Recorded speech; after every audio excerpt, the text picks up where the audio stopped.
안녕하세요. 아나운서 허연주입니다. 목포 여수 MBC가 공동으로 제작한 다가온 뉴스 시간입니다.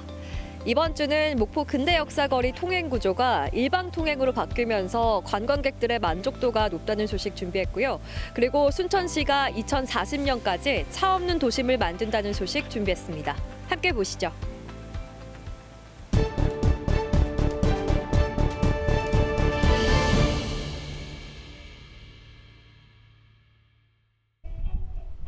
시간이 멈춰있는 관광지 목포 근대 역사 거리입니다. 추위 속에서도 관광객들의 발길이 이어졌습니다. 뭐라고 얘기해야 좋은가? 아주 하여튼 역사가 깊어갖고 아주 좋아요. 잘 봤어요.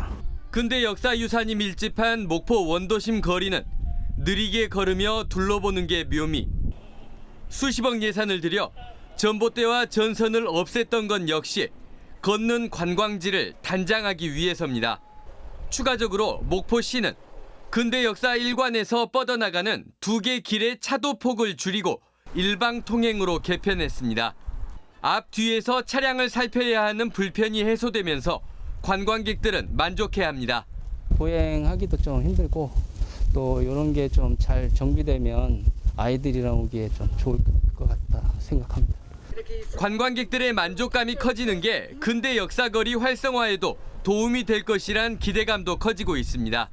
차가 잘 다니니까 도로가 많이 커져갖고 잘 다니니까 좋네, 좋아. 단점은 특별하게 단점은 없는 것 같아요. 이제 관광객분들도 이제 이 관광 코스 따라서 걸어서 왔다 갔다 하시니까요. 그거는 그렇게 크게 불편하지는 않은 것 같아요. 이거 바뀐 뒤로는. 1일부터 15일은 일방 통행로 좌측, 16일부터 말일까지는 우측에 주차를 허용하는 가변 주차제를 잘 정착시키는 건 숙제로 남아 있습니다. 목포시는 앞으로 근대 역사거리를 관통하는 1897 개항 문화거리 750m까지도 일방 통행으로 조성해 걷는 관광지의 면모를 갖출 계획입니다. MBC 뉴스 양혜승입니다. 내년에 두 번째 정원 박람회를 준비하고 있는 순천시가 생태수도 정원의 도시 브랜드를 실현할 2040 도시 기본 계획을 구상하고 있습니다. 여기에는 지방 소멸 위기와 기후변화 대응, 도시 공간 구조와 도시 재생, 광역 협력 체계 등 다양한 상황과 여건들이 광범위하게 검토되고 반영될 예정입니다. 저출산, 고령화 등 우리가 직면하게 될 미래 변화에 대응하여 생태수도라는 핵심 가치를 완성하기 위한 발전적 미래 비전을 제시하도록 하겠습니다. 8개 핵심 이슈를 근간으로 아직은 초기 구상 단계에 불과하지만 특히 눈길을 끄는 대목은 대자보 도시로의 전환입니다. 대중교통과 자전거, 보행을 합친 말로 자가용보다는 보행자를 우선하는 도시를 만들겠다는 구상입니다. 특히 순천 구도심은 규모나 구조, 기능적인 측면에서 대자보 도시 구현의 안성맞춤일 뿐 아니라 이 같은 도시 계획은 지방 중소도시의 전국적인 모델이 될 수 있습니다. 구도심은 차 없는 공간으로 만들고 신구도심 경계를 대중교통으로 원활하게 연결하는 개념입니다. 순천시의 미래 비전에도 가장 부합되는 도시계획의 방향성이기도 합니다. 거주하기 좋으면서도 탄소 발자국을 최소화하는 일이 매우 중요하지 않습니까?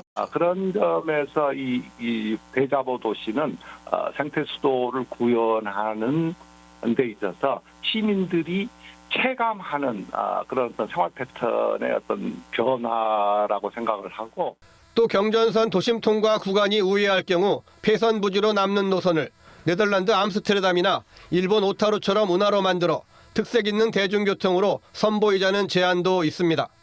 생태수도 순천시가 오는 2040년 차 없는 도심, 대자보 도시를 실현할 수 있을지 벌써부터 기대와 관심이 모아지고 있습니다.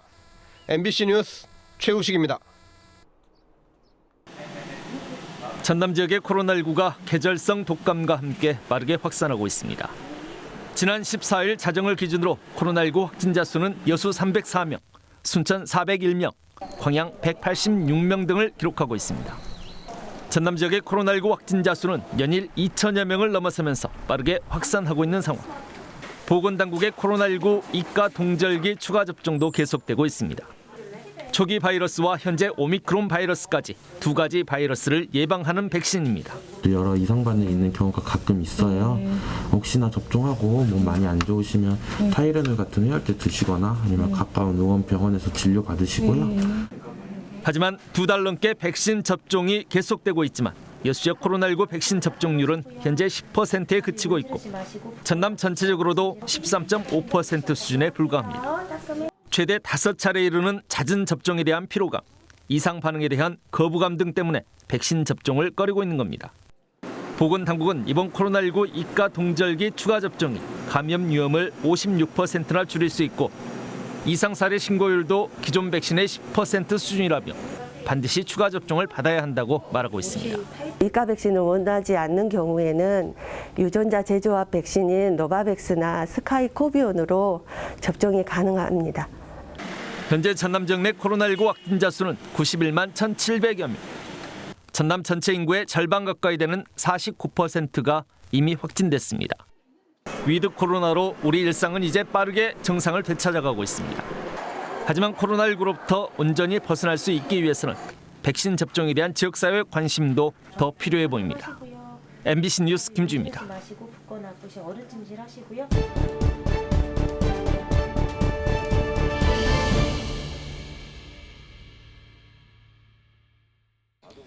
전기차 배선이 끊어져 있습니다.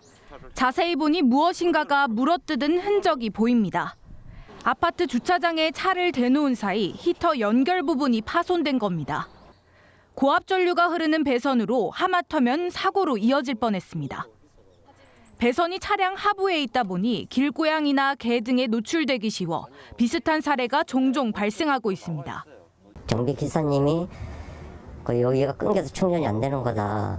그리고 이런 일이 몇 번 있었다. 이렇게 얘기를 하셨죠. 고압이 흐르는데 그 보호하는 재료가 자체가 이제 잘 끊기는 재질이다 보니까 부쩍 추워진 날씨에 길고양이들이 자동차 엔진룸에 들어가 추위를 피하는 경우도 잇따르고 있습니다. 시동을 끈 지 얼마 안 된 자동차 엔진룸에는 온기가 남아있기 때문입니다. 실제로 최근 3년간 여수에서만 길고양이가 엔진룸에 들어갔다는 신고가 160건에 달했습니다. 문제는 모른 채 시동을 걸면 길고양이가 다치는 것은 물론 차량이 파손되거나 사고로 이어질 수 있습니다. 기계 쪽에 끼어서 차량 결함이 발생을 하고 차량 운행 중에도 문제가 발생할 수 있는 요인이 됩니다. 사고 예방을 위해선 운전자가 조심하는 것 외엔 뚜렷한 대책이 없습니다. 차에 타기 전 엔진룸을 두드려 고양이가 인기척을 느끼도록 하는 것도 방법입니다. 바퀴를 발로 차거나 차량 곳곳에 기피제를 뿌리는 것도 도움이 됩니다. MBC 뉴스 김담입니다. 실한 섬과 나주로 오갔을 작은 풍선들. 1950년 영암 소면 강변에서 찍은 영산강 모습입니다. 마을마다 있었던 공동 빨래터와 목욕탕, 옹기종기 수다를 떨고 고단함을 잠시 잊었던 장소였습니다. 수레를 타고 투표장에 가는 노인들의 표정이 해맑습니다. 일제강점기 노쇠 그릇까지 공출당하고 학생도 공동 작업장에 내몰린 시대 아픔이 빛바랜 사진에 아로 새겨져 있습니다. 지금은 이제 아파트나 이런 게 조금 많이 있었는데 예전에는 초가집이나 이런 게 좀 있어가지고 지금이랑 다른 모습이라서 좀 신기하기도 하고 새롭기도 했습니다. 와서 보시면 좋은 추억거리도 되고 또 이 어린이들한테는 좋은 공부거리도 되고. 이번에 문을 연 영암군 근현대사 사진 전시실에는 1,500여 점의 사진들이 선보이고 있습니다. 일상생활부터 문화, 교육, 각 기관 읍면의 변천사까지 지난 100년의 시대 변화상을 생생하게 담고 있습니다. 90년도부터 이거를 사진을 촬영을 하고 다니고 그러다가 3년 전에부터 이제 이 사진을 수집을 했습니다. 사진 속 시간은 멈췄지만 한 장 한 장 이어지고 모아져 보장의 발자취이자 역사가 됐습니다. 백발의 노인들에게는 옛 추억을, 젊은 세대는 시간 여행이란 값진 선물을 안겨주고 있습니다. MBC 뉴스 문현철입니다. 전남의 한 초등학교. 전교생 18명이 다니는 작은 학교인데 내년 신입생은 아직까지 한 명도 없습니다. 네, 저희가 지금 걱정이 많습니다. 홍보활동 열심히 하고 있는데 소식이 없네요. 전남 지역 학력 인구 감소는 눈에 띄게 나타나고 있습니다. 전남교육청이 발표한 2022 전남 교육 통계 연보를 보면 지난 2012년 26만 8천여 명이던 전남 학생 수는 10년 만에 20만 명까지 줄었습니다. 학생이 줄다 보니 최근 10년 동안 전남에서 폐교된 학교는 35곳에 달했습니다. 일자리와 교육의 이유로 우리 전남을 떠나는 도민이 많습니다. 전남형 교육 자치를 통해 우리 아이들이 지역에서 배우고 전남에서 일하게 하는 학생 수는 줄고 있는 반면 다문화 학생들은 늘고 있습니다. 올해 다문화 학생 수는 1,338명으로 10년 전보다 2배 이상 증가했습니다. 베트남 출신이 가장 많았고 필리핀, 중국 순입니다. 기초학력이 떨어지는 부분들, 특히 언어 능력에서 우리가 많은 관심을 더 가져줘야 됩니다.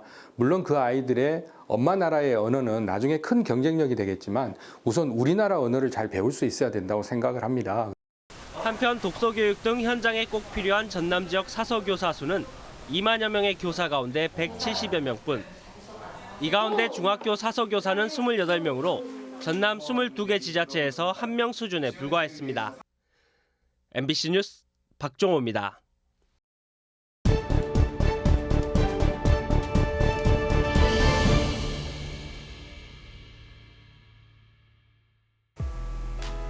오늘 다가온 뉴스 어떻게 보셨나요? 다음 이 시간에는 더욱더 풍성한 소식으로 찾아뵙겠습니다. 많은 관심 바랍니다. 고맙습니다.